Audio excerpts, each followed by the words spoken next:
Hi everyone, it's Peg and it's October, and what you see in front of you is a little jack-o'-lantern, and I have my carving tools out. And why do I have my carving tools out? Well, because we in the Pick a Stick Challenge group have two challenges coming up this month. One is an artist trading card and the other is a journal page. And for the artist trading card, the first step is make your own stamp. So this little jack-o'-lantern is 1 inch, about 1 inch tall, which is about the right size to go on a 2.5 by 3.5 inch card for an artist trading card. You'll see above in the picture are some other stamps that I have created, and these are done using foam and other carved rubber and tools. And this is a great way to increase your stamp collection. So what I do is I take a Sharpie and I draw an image out on my rubber.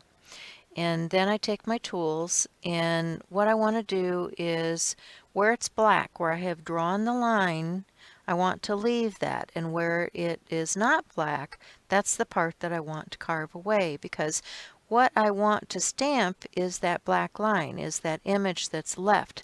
So you have to kind of think backwards when you're carving stamps. You have to think about what part am I leaving on this rubber that's going to be inked and stamped onto something else.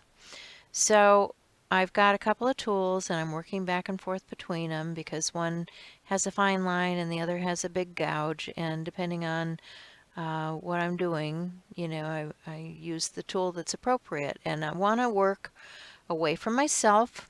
I don't want to point those sharp instruments at my hands or anything else that I could cut, because they are very sharp. They will cut you. And what I also recommend is that you take a pair of scissors and you trim any of the excess around the outside. Don't undercut your stamp. Don't come in too close, but cut the excess stuff, because when you're inking, sometimes those sharp corners pick up ink and you don't want that. Now, the other thing that you'll see me do here is I will work with some foam rubber. And I have created a couple of other stamps for my artist trading cards using some of the dies that are small in stature. One is like a crow and the other is a pumpkin, and let's see, I've got a black cat.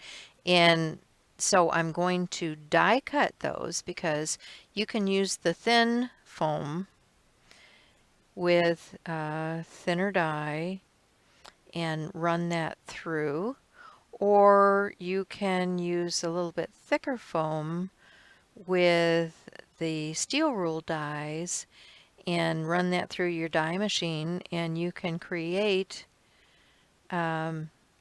stamps. Now the ones above the flower ones, what I had used was a stencil for a pattern. I used a Tracy Batista stencil and drew around the stencil, and then I took an X-Acto knife and I cut around that and created the image that you see that's mounted on the red rubber.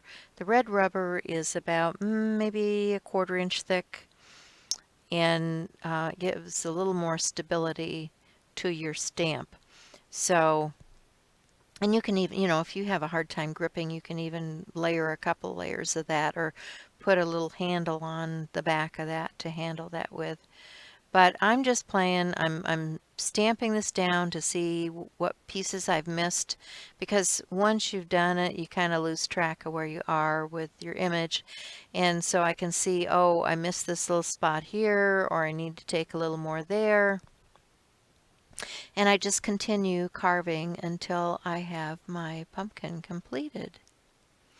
So, same thing with stencils. You can take images and print an image off and cover it with a piece of acetate and draw around it and cut out your stencil with an X-Acto knife or die cut it. You know, you've got a lot of things that you can die cut. You can die cut a stencil. So that's about it. If you haven't already subscribed, please click the little button below.